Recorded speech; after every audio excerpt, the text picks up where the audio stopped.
윤동호 의원님 여기 오죠. 자리가 없어. 여기.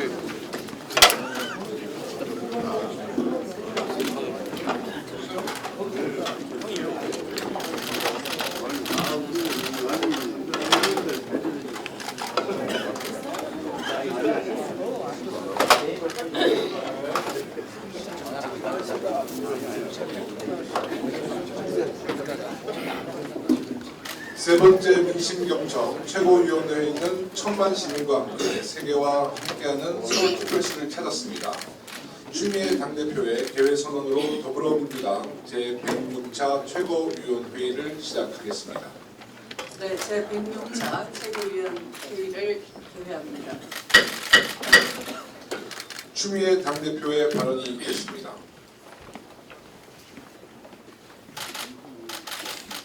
중앙당보다 더 좋은 데온 것 같아요. 네. 오늘은 서울시당을 방문해서 서울 시민과 서울 지역 당원 동지들께 감사의 말씀을 전하며 박원순 서울시장님과 함께 든든한 민주당 국민 속으로 최고위원회를 열게 되었습니다. 지난 대선에서 서울 지역에서의 압승은 김영주 최고위원을 비롯해 여기 계신 동지 여러분들의 헌신이 있었기 때문에 가능했다고 생각합니다. 서울이라서 가장 가까이 계시지만 지방의 동지들을 뵙고 오느라 멀리 돌아오게 되었음을 늙은 마음으로 이해해 주시기 바랍니다. 이제 우리는 집권당으로 민생을 최우선 가치로 국민의 삶을 국정 운영의 중심에 놓고 국민이 신뢰하고 국민이 지지하는 든든한 집권당이 되고자 더 낮은 자세로 총력을 다하겠습니다. 본격적인 지방 분권 시대를 맞이해서 서울의 발전 방향과 서울 시민의 삶의 질이 어떻게 달라질 것인가 많은 분들이 걱정도 하시고 불안해하시기도 합니다. 그러나 분명한 것은 지방 분권 시대는 지방이 좋아지는 것뿐만 아니라 서울 시민의 삶의 질도 획기적으로 나아지게 만들어내겠다 하는 것입니다.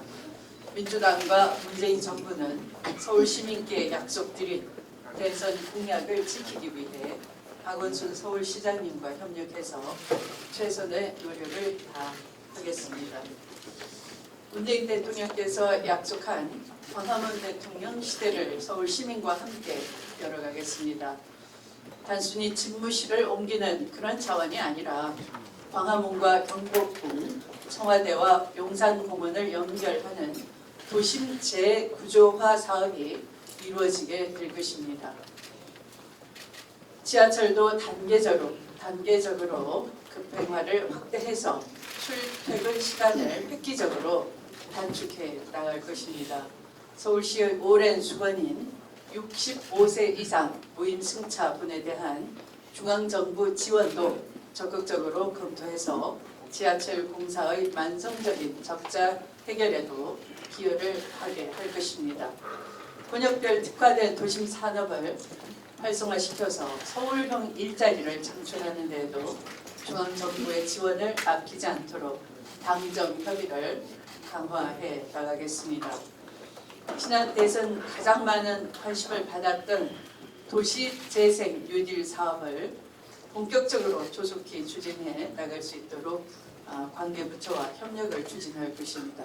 이 도시재생 뉴딜 사업은 우리 박원순 시장님의 브랜드인데 대통령께서 빌려가신 것이죠? 맞습니까? 아직 가격을 지불치 않았습니다. 서울 수도권의 교통난을 근본적으로 해소하기 위해 신분당선 서북부 연장과 남부 광역 급행철도 또 KTX 동북부선을 잇는 광역철도 트라이앵글 구축도 차질 없이 수행해 나갈 것입니다. 민주당은 어제 대통령의 말씀처럼 연방제 수준의 지방분권 시대를 열어가는데 지방자치 원조 정당으로서 역할을 다하겠습니다. 지금은 외교 공백을 넘어서 국익의 향배를 가르는 외교 비상 상황입니다. 국내 정책은 내부 실패로 끝날 뿐이지만 외교 실패는 우리를 죽일 수도 있다. 유명한 존 F 케네디의 말씀입니다. 이 국내 정쟁에 몰두하느라고 외교 공백을 메꾸지 못한다면 국가의 전망이 위태롭다 하는 것을 다시 한번 야당은 상기해 주시기 바랍니다. 코리아 패싱을 자초했던 박근혜 정권의 외교 무능을 한시반비 극복하고 한미 정상회담과 G20 정상회의, 주요 국가의 정상회담 등 외교 정상화를 위해 충격을 다해야 할 때가 아니겠습니까? 외교는 국익과 직결된 사안으로 여야가 따로 있을 수가 없습니다. 당리당략에 발목 잡혀서 절대 안 되는 것이 외교인 것입니다. 강경화 후보자에 대한 야당의 반대 근거가 미약하고 민심과 동떨어진 나 홀로 반대를 위한 반대에 불과합니다. 도대체 외교 안보는 초당적으로 협조해야 된다라며 지난 9년간 외치던 보수 정당은 도대체 어디로 갔단 말입니까? 지난 3월 교섭단체 대표 연설에서도 당시 정호택 새누리당 원내대표는 외교, 안보, 국제, 경제 등 정당과 정파의 이해관계를 초월해서 국가적 차원의 대응이 필요한 현안 과제를 논의하자라고 제안하지 않았습니까? 다시 한번 진지하게 야당에게 묻습니다. 야당은 나라를 살릴 외교를 하고 있는 것인가 아니면 국내용 정치 게임에만 몰두하고 있는 것인가 묻습니다. 박근혜 정권의 대표적 불통정책인 공공기관 성과연봉제가 폐기 수준에 들어갔습니다. 오늘 기획재정부는 공공기관 운영위원회의를 열어 성과연봉제 도입 기관들의 임금 체계 개편을 논의합니다. 이미 법원은 노조와 동의 없이 성과연봉제를 도입한 취업규칙을 무효라고 판결한 바 있습니다. 작년에는 정권 차원의 강압으로 공공기관 120곳이 성과연봉제를 도입했지만 대부분 노사 합의가 이루어지지 않았습니다. 지난 정권에서 강행했던 공공기관 성과연봉제는 절차적으로도 문제투성이었고 소송과 파업으로 이어지는 등 사회 갈등 소지가 됐습니다. 이제는 합의로 노사 합의로 투명하고 객관적인 평가 기준을 만들어서 공공기관이 개혁에 앞장서는 모습을 국민에게 보여줘야 할 때입니다. 고맙습니다. 다음은 우원식 원내대표의 발언이 있겠습니다. 서울시당에서 개최되는 민심경청 최고위원회에 참석하게 돼서 대단히 기쁘게 생각합니다. 저 역시 서울시당 지역위원장으로서 더 그렇습니다. 존경하는 김영주 시당위원장님과 지역위원장님들 그리고 시당 관계자들의 헌신적인 노력으로 지난 대선 당시 서울 전 지역에서 승리할 수 있었습니다. 이 자리를 빌어서 다시 한번 감사 인사드립니다. 4.19 혁명에서부터 80년 서울의 봄, 80년 서울의 봄, 6월 민주항쟁, 그리고 지난 촛불 집회에 이르기까지 서울과 서울 시민들은 늘 대한민국 민주주의의 보루였습니다. 우리 더불어민주당은 앞으로도 연방제 수준의 지방분권 그리고 지방과의 협치 확대를 통해 금방 추미애 대표님께서 말씀하신 박 시장님 브랜드 차용에 대한 가격도 지불하고 서울 시민들의 기대에 늘 어긋나지 않도록 민생을 꽃피우고 민주주의를 복원해 나가는 데 최선을 다하겠습니다. 더 낮은 자세로 국민들의 목소리를 경청하면서 국민의 뜻을 받드는 정치를 펴나가겠습니다. 어제 제가 제안해서 4당 원내대표 회동을 진행을 했습니다. 여야가 허심탄회하게 산적한 국정 현안에 대해 대화를 나누었습니다. 정개특위, 개헌특위 구성에 합의했고 특별감찰관 추천, 운영위 인사청문제도의 개선, 여야정 협의체 구성에 대해서 깊은 논의가 있었습니다. 저는 핵심 주제인 추경안 정부조직법 상정에 대해서 인천과 추경 정부조직법은 별개의 문제이고 고용 제한 상태 등 민생이 절박한 점을 감안해서 즉각 추경 심의에 나설 것과 정부조직 개편 법안을 상정해서 심의할 것을 촉구했습니다. 그러나 야당들은 강경화 후보의 임명과 연계를 끝까지 주장하며 추경 정부조직 개편 상정에 반대 입장을 고수했습니다. 대통령의 강경화 후보자에 대한 보고서 송부 요청에 대한 야당의 항의에 대해 저는 후보자가 청문회 과정을 통해서 자질과 능력이 검증되었고 무엇보다 국민이 적합하다고 판단하고 있기 때문에 당장 대통령의 청문 보고서 송부에 국회가 정상적으로 협조해야 함을 강조해서 말씀했습니다. 그런 정도로 회동은 아쉽게 종료됐습니다. 다시 한번 야당께 부탁드립니다. 야당의 강경화 후보에 대한 자질론을 이유로 한 부적격 주장에 대해 도저히 상식적으로 납득이 가지 않습니다. 위안부 할머니들, 반기문 전 유엔 대사를 포함한 11분의 전직 외교부 장관들, 전현직 인권 대사, 유엔 직원 등 국내를 막론하고 강경화 후보의 전문성과 자질을 인정하고 있습니다. 지지 선언까지 했습니다. 그러면 강경화 후보자를 겪어본 수많은 외교 전문가들은 모두 거짓말장이란 말입니까? 야당들이 문재인 정부 깎아내리기에만 몰두해서 아예 눈 감고 귀 막고 민심은 내팽개칠 작정인 것 같습니다. 정말 아쉽습니다. 야당의 반대로 추경안 처리가 만일 더 늦어진다면 호미로도 못 막을 상황이 올까 걱정이 이만저만이 아닙니다. KDI가 추경 효과를 분석한 자료에 따르면 올해 추경 통과 시 GDP를 0.4%가량 상승시키는 것으로 분석하고 있는데 타이밍을 놓친다면 이런 추경 효과는 사라질 수밖에 없습니다. 국민들의 절박한 민생과 일자리 요구에 정치권이 더 이상 실망시켜드려서는 안 됩니다. 저희 당은 누누이 추경안에 대해 부족한 점이 있다면 얼마든지 수용할 의사가 있다고 말씀드렸습니다.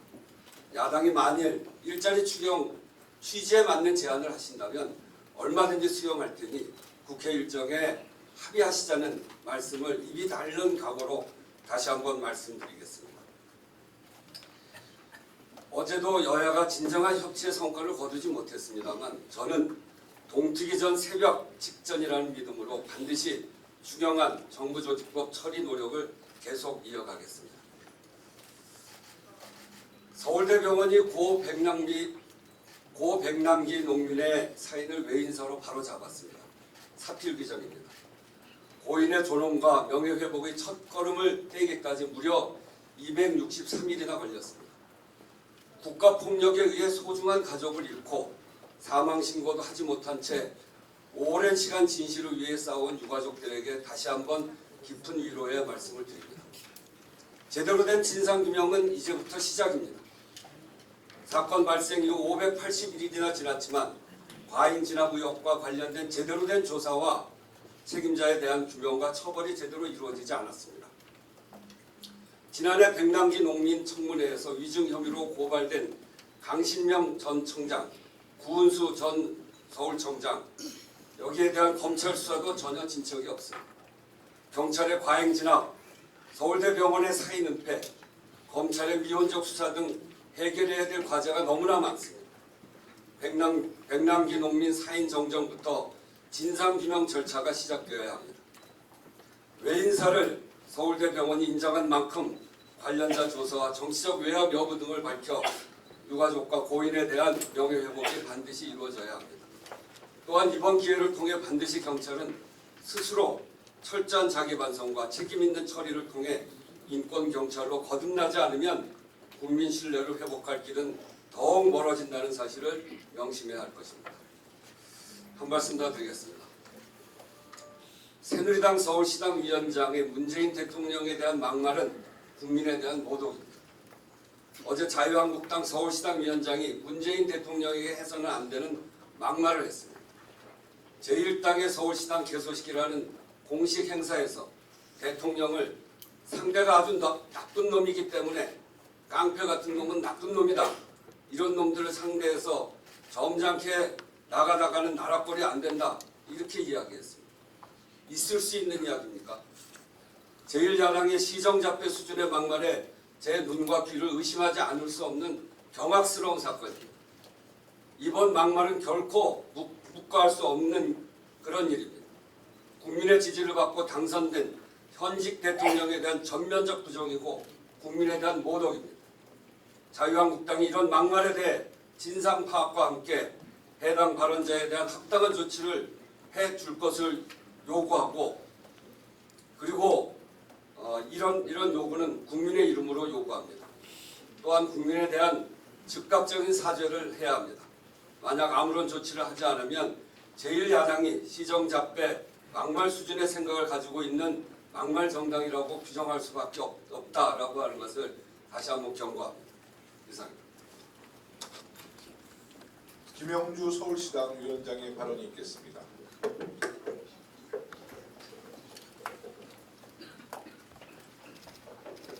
새 정부 출범 37일째인 오늘 서울시당에서 민심경청 최고위원장위를 개최해 주신 추미애 대표님께 감사드립니다. 더불어민주당 서울시당을 찾아주신 추미애 대표님과 우원식 원내대표님 그리고 최고위원님들과 이 자리에 계신 모든 분들 환영합니다. 특히 바쁘신 가운데 참석해 주신 박원순 서울시장님께도 감사 인사드리겠습니다. 시당위원장으로서 와주신 손님들께 서울시당 얘기를 해야겠지만 다른 말씀부터 드리겠습니다. 어제 문재인 대통령께서 6.15 남북 정상회담 17주년 기념식 축사를 통해 북한이 핵과 미사일의 추가 도발을 중단한다면 조건 없이 대화에 나설 수 있다고 말씀하셨습니다. 그리고 직접 머리를 맞대고 남북 간의 논의를 하자고 말씀하시기도 했습니다. 대통령의 말씀을 듣고 저는 3기 민주정부인 문재인 정부에서 남북관계가 개선될 수 있을 것이라는 희망을 갖게 했습니다. 김대중 대통령께서 생전에 민주주의 위기, 서민경제의 위기, 그리고 남북관계 위기를 걱정하셨습니다. 지난 이명박근혜 정부에서 후퇴한 민주주의와 서민경제를 제자리에 돌려놓는 일은 이미 새 정부 첫날부터 시작됐습니다. 이제는 남북관계 개선에도 새 정부가 적극적으로 나서야 할 것입니다. 마침 어제 6.15 남북 기념식 축사에서 박원순 시장님께서는 남북 개선을 위한 당사자 해결 원칙, 대화 계속 원칙, 한반도 피턴 플랜, 국내 정치 이용 금지 등 4가지 원칙을 말씀해 주셨습니다. 새 정부도 그런 원칙을 갖고 남북 대화에 나선다면 좋은 결과가 있을 것입니다. 특히 문재인 대통령은 미국 타임즈가 협상가로 인정하신 분이니 잘 해내실 거라 믿습니다. 남북관계가 개선돼 박원순 시장님이 맨 윗서랍에 넣어주신 서울 평양 도시협력이 새 정부 임기 내에 성사되기를 기대합니다. 서울시당도 도울 일을 주시면 적극적으로 돕겠습니다. 이제 서울시당 얘기를 좀 하겠습니다. 오늘 지도부님들께서 대선 승리를 격려한 서울시당을 방문해 주셔서 다시 한번 고맙다는 인사드립니다. 추미애 대표님께서 대선 기간 동안 8,000km 넘게 이동하시며 전국 구석구석을 도시며 선거운동을 하셨는데 그동안 서울시당은 당원들과 수많은 자원봉사들과 함께 서울 전역을 누볐습니다. 그 결과 대선에서 문재인 대통령의 서울 득표율이 전국 득표율을 앞섰고 서울지역 49개 지역위원회에 해당해서 모두 승리한 쾌거를 이뤘습니다. 함께해 주신 서울시당 당원들과 서울 시민들께 진심으로 감사드립니다. 문재인 대통령과 추미애 대표께서 전국을 돌며 유세하시는 동안 저도 서울 구석구석을 꽉 채우기 위해 노력했습니다. 선거운동 기간 22일 동안 서울지역 49개 지역위원회를 2차례 이상 돌며 선거운동을 했습니다. 뿐만 아니라 서울시당은 정당 사상 최초로 서울시당 차원에서 서울형 정책 123개를 정리해 정책 공약집을 발간하고 더불어민주당이 정책에 강한 서울시당임을 서울시 유권자에게 널리 알리는 데 힘을 쏟았습니다. 이 자리에 참석해 주신 문석진 구청장님과 구청장 협의회 그리고 서울시 원내대표가 서울시 의원들이 한 3개월 이상 해서 이 정책 공약집을 만들어서 우리 후보가 당선되자 후보로 결정되자 후보한테 이걸 넘겨드렸습니다. 그리고 중앙당이 다 미처 챙기지 못했던 자원봉사단도 서울시당이 먼저 나서서 물심양면으로 지원을 아끼지 않았습니다. 자원봉사단은 서울뿐만 아니라 전국을 돌며 선거운동에 힘썼습니다. 특히 서울시당 노인위원회 장사덕 위원장님, 청년위원회 서경원 위원장님, 여성위원회 이정근 위원장님, 노동위원회 박진우 위원장님 등 모든 우리 서울시 위원장님들께서 그 서울시민을 찾아가는 선거운동을 펼치셨습니다. 특히 노인위원회에서는 어르신들이 많은 경로당, 탁골공원, 그리고 청년위원회에서는 젊은이들이 많은 강남을 종횡무진 누비느냐 많은 애를 썼습니다. 이분들께 격려의 박수를 한번 좀 부탁드리겠습니다. 온라인 뉴스에서도 서울시당이 단연 돋보였습니다. 서울시당 팟캐스트 산업계는 무려 300만 명의 누적 청취자를 기록했습니다. 이 자리에 계시는 우리 김영호 의원님께서 지금까지 호스트를 맡아 고생하고 계십니다. 김영호 의원님께도 감사드립니다. 박수 한번 부탁드립니다. 특히 국회의원이 아닌 원외 지역위원장님들께서도 모든 일을 마다하지 않고 발벗고 나서 주셨습니다. 그리고 구의원 협의회에서도 우리 이 자리에 협의회 의장님께서 나와 계시는데 정말 감사 인사를 드립니다. 전원군 강남갑 위원장님, 김경 서초위원장을 비롯한 원외위원장님들 고생 많으셨습니다. 무엇보다 밤을 지새우며 함께 고생한 서울시당 당직자 여러분께도 진심으로 감사드립니다. 이렇게 많은 분들이 노력해 주신 결과 문재인 대통령께서 서울에서 완승을 할 수 있었던 것 같습니다. 서울시당은 앞으로도 문재인 정부의 성공과 나라다운 나라, 완전히 새로운 대한민국을 만드는 데 혼신의 힘을 다할 것입니다. 그리고 대선 승리의 기세를 살려 내년 지방선거에서도 압도적 승리를 할 수 있도록 철저히 준비하겠습니다. 감사합니다. 네, 이번에는 항상 서울시민 곁에 있는 박원순 서울시장의 발언이 있겠습니다. 예, 감사합니다. 이 서울지역 현장 최고위원회를 이렇게 개최해 주셔서 감사드리고 또 저도 참석할 수 있어서 기쁩니다. 이런 기회를 제공해 주신 우리 추미애 대표님 비롯한 우리 당 지도부께 감사드립니다. 특히 지난 대선 기간 동안에 추미애 대표님을 중심으로 당 지도부가 힘을 합쳐서 정권 교체를 이뤄냈고 또 최근에 당 지지율도 역대 최고치를 유지하고 있습니다. 너무 높아지니까 걱정이 또 되기도 합니다. 네, 이 자리 들어서 우리 당을 잘 이끌어주신 당 지도부께 다시 한번 감사 말씀드리고 또 요즘 청문회라든지 추경 때문에 굉장히 고생하고 계신 우리 원식 원내대표님 수고 많으십니다. 그리고 저도 오랜만에 우리 시당 사무실 와봤는데 정말 잘 꾸며놓고 열심히 활동하고 있는 모습이 그냥 눈에 그대로 보여서 아주 감동입니다. 우리 김영주 위원장님과 우리 시당 간부들 직원들께도 감사드립니다. 저는 원래가 민주당 소속의 서울시장 6년 차입니다. 든든하시죠? 민주당 소속 자치단체장으로서 굉장히 자부심을 가지고 그동안 시정에 임해왔습니다.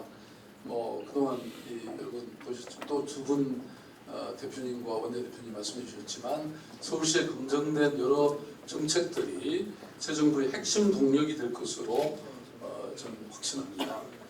서울시의 대표 브랜드인 비정규직의 정규직화라든지 찾아가는 동주민센터라든지 생활인구 문제, 또 시민접치, 지방팀권 강화 이런 혁신 정책들이 전국적으로 확산되고 우리 정부의 성공이 되는 그런 요소가 되기를 바랍니다.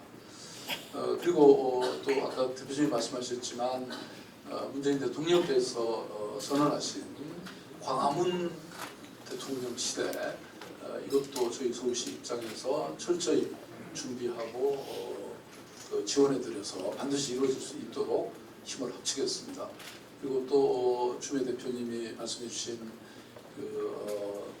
이 어르신 무임승차의 중앙정부 지원 꼭 필요한데 아주 적절히 말씀 잘 해주셨습니다. 저희들이 1년에 그것만으로 지하철에 3천억의 적자가 생기고 있습니다. 사실 이거 중앙정부가 시행한 정책인데 돈은 서울시가 다 내고 있습니다. 만약에 이거 해결되면 제가 우리 여기 서울시 출신의 의원들에게 지역구에 잘 쓰도록 하겠습니다. 저는 이 모든 것들이 결국은 제가 민주당 소속이고 또 민주당과 함께 했기 때문에 가능했던 일이라고 저는 생각합니다. 앞으로도 중앙당 또 서울시당과 함께 힘을 합쳐서 이런 일을 하고자 합니다. 많은 지원과 응원 부탁드리고요. 또 지난번 그 14일인가요? 시도지사와의 간담회에서 문재인 대통령께서 밝힌 연방제 수준의 지방 분권을 이뤄내겠다. 이 말씀은 참 참석한 우리 당뿐만 아니고 야당 출신의 단체장들도 다들 감동을 불러일으킨 그런 말씀이었습니다. 앞으로 지방분권형 개헌이 제기되는 이 상황 속에서 저는 지방정부의 정책과 운영에 있어서도 우리 정당의 책임성을 통해서 이루어지는 것이 굉장히 중요하다고 생각합니다. 그래서 이 제2국무회의의 이 발상 또 추진의 연관해서 우리 당에서도 중앙당 차원의 광역단체장 연습회의를 한번 대표님 주제로 이렇게 하시면 뭐 그런 여러 정책들이 또 국회에서 해결돼야 되는 일이 많기 때문에 그렇게 좀 주최해 주시면 좋겠다 이런 생각을 하게 됐습니다. 아무튼 앞으로 저도 민주당 의원으로서의 정체성을 확실히 가지고 정당의 책임성을 실현하기 위해서 박원순의 서울시장을 넘어서 민주당의 서울시장이 되도록 최선을 다하겠습니다. 감사합니다. 박원순 서울시장님은 일정 관계상 먼저 자리를 이석하신다고 합니다. 앞으로도 서울시 잘 부탁드리겠습니다. 네, 이번에는 오늘 회의에 참석하신 서울시당 운영위원님을 소개하겠습니다. 우선 이훈 교육연수위원장님 모셨습니다. 네, 안녕하세요. 이정근 여성위원장님 참석하셨습니다. 전원근 노호민 위원장님 오셨습니다. 안녕하세요. 반갑습니다. 김진철 장애인위원장님 참석하셨습니다. 안녕하세요. 박진호 노동위원장님 오셨습니다. 환영합니다. 장사덕 노인위원장님 참석하셨습니다. 전철수 지방자치위원장님 오셨습니다. 환영합니다. 최재홍 다문화위원장님 참석하셨습니다. 조원영 대학생위원장님 오셨습니다.